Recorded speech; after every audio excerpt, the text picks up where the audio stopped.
Hello listeners, আজকে আমি তোমাদের সামনে যে বিষয়টা নিয়ে আলোচনা করব সেটা হচ্ছে পলিমার। আশা করি এই ভিডিওটা দেখার পর তোমাদের কাছে পলিমারটা অনেক সহজ হয়ে যাবে। তাহলে আমি কথা না বাড়িয়ে চলে যাই আমার ক্লাসে। পলিমার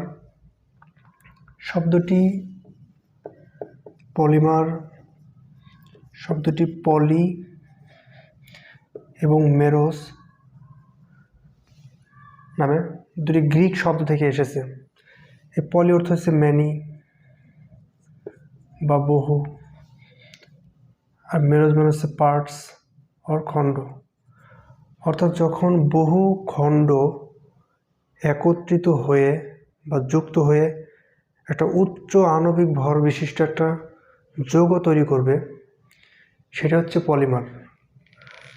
আর এই ক্ষুদ্র বা খণ্ড যারা যুক্ত হয়ে পলিমার তৈরি করলো, সেই ক্ষুদ্র অংশটাকে বলা হচ্ছে মনোমার। অর্থাৎ এটা যদি একটা ফুলের মালা হয়, এখানে অনেকগুলো ফুল গেঁথে গেঁথে মালা তৈরি করা হলো। এই পুরো মালাটাকে আমরা বলতে পারি একটা পলিমার। আর এই যে এক একটা ফুল গেঁথে গেঁথে যে মালা তৈরি করা হলো, এই প্রত্যেকটা ফুলকে আমরা বলতে পারি হচ্ছে মনোমার। অর্থাৎ অনেকগুলো মনোমার যুক্ত হয়ে একটা পলিমার তৈরি করে। এই ছোট ছোট অংশ বা ক্ষুদ্র ক্ষুদ্র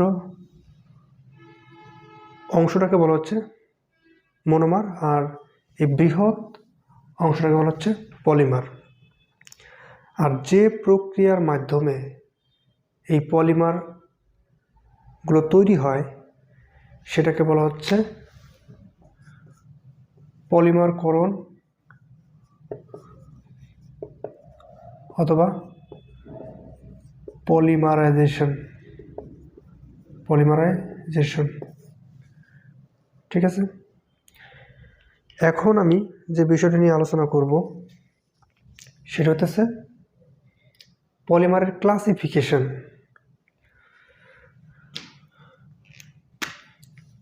এর সোর্স বা অরিজিন, অর্থাৎ এগুলো কোথায় পাওয়া যায় বা এর উৎপত্তি স্থল কোথায়, এগুলোর উপর ভিত্তি করে পলিমারকে দুই ভাগে ভাগ করা হয়েছে। ন্যাচারাল পলিমার আর হচ্ছে সিনথেটিক অথবা বলা হয় ম্যানমেড পলিমার। ন্যাচারাল পলিমারগুলো আমরা কোথায় পেতে পারি? অর্থাৎ এগুলো প্রকৃতিতে plant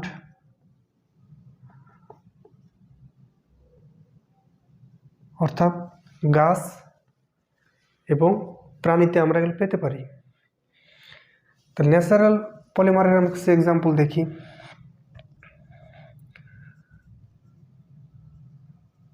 starch, cellulose, protein, nucleic acid,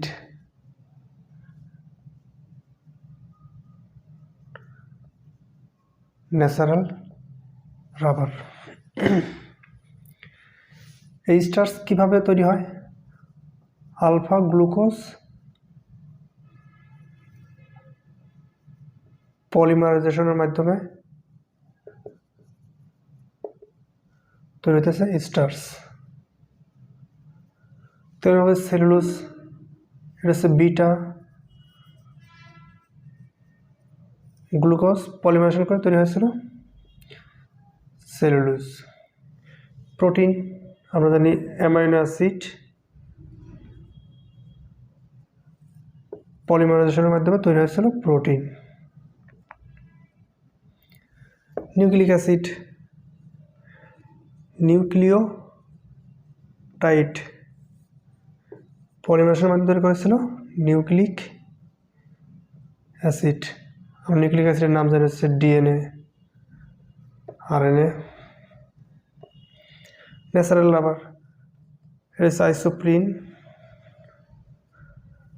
তৈরি করেছিল ন্যাচারাল রাবার। স্টার্সের মনোমার হতেছে আলফা গ্লুকোজ, সেলুলোজের মনোমার হইতেছে বিটা গ্লুকোজ, প্রোটিনের মনোমার হইতেছে অ্যামাইনো অ্যাসিড, নিউক্লিক অ্যাসিডের মনোমার হইতেছে নিউক্লিওটাইড, ন্যাচারাল রাবারের মনোমার হইতেছে আইসোপ্রিন। তাহলে এগুলো হচ্ছে সব হচ্ছে মনোমার। এই মনোমারগুলো যুক্ত হয়ে অর্থাৎ পলিমারাইজেশন রিয়াকশনের মাধ্যমে তারা এই যৌগগুলো তৈরি করে। এগুলো সব হচ্ছে পলিমার। আর এগুলো সব হচ্ছে আমাদের ন্যাচারাল পলিমার, অর্থাৎ এগুলো প্রকৃতির প্লান্ট বা অ্যানিমেলে আমরা এগুলো পেতে পারি। এখন হচ্ছে সিনথেটিক রাবার। সিনথেটিক রাবার হচ্ছে আমরা প্রতিদিন ইউজ করি polythene, polyvinyl chloride, polyvinyl acetate, polystyrene, Dacron, nylon, তারপর হচ্ছে phenol formaldehyde, melamine formaldehyde, urea formaldehyde etcetera. এগুলো হচ্ছে সিনথেটিক পলিমার।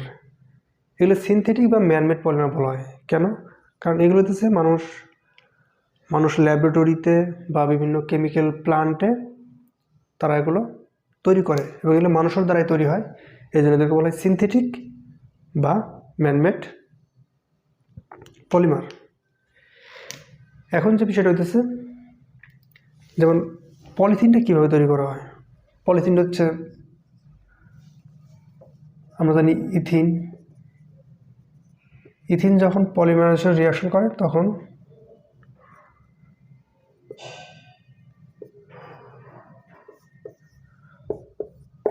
ওটা তারা এগুলা এটা হচ্ছে পলিথিন, এটা হচ্ছে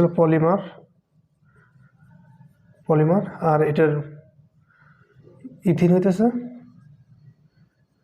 এর মনোমার।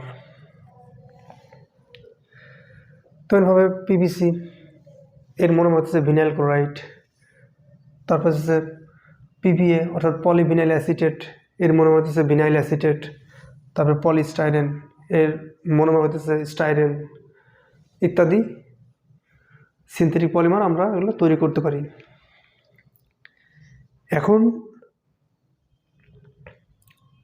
এখন যে বিষয়টা আলোচনা করবো সেটা হচ্ছে পলিমারের আকার বা আকৃতি, এর উপর ভিত্তি করে পলিমারকে 3 ভাগে ভাগ করা যায়। তাহলে দেখে আসি আমরা। Number of monomers. Number of মনোমারের উপরে ভিত্তি করে পলিমারকে 2 ভাগে ভাগ করা যায়। একটা হচ্ছে homopolymer,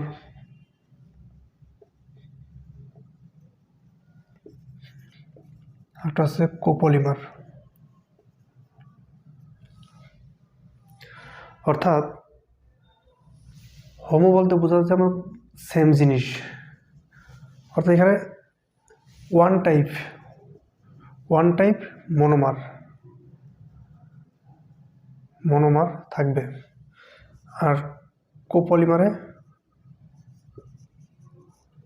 2 or more types monomer থাকবে। বিষয়টা কেমন? যেমন আমরা পলিথিনের কথা বলতে পারি। পলিথিন যখন n সংখ্যক ইথিলিন যুক্ত হয় তখন এখানে কি তৈরি হয়?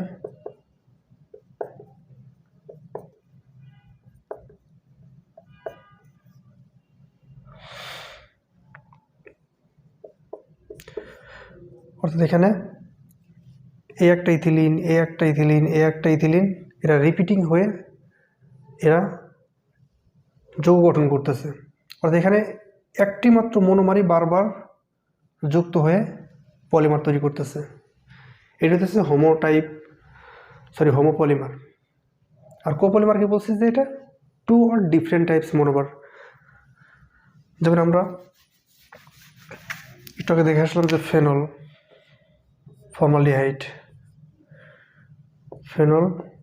অ্যান্ড ফর্মালডিহাইড, এটা হচ্ছে আমার কি দুটো ভিন্ন ধরনের মনোমার।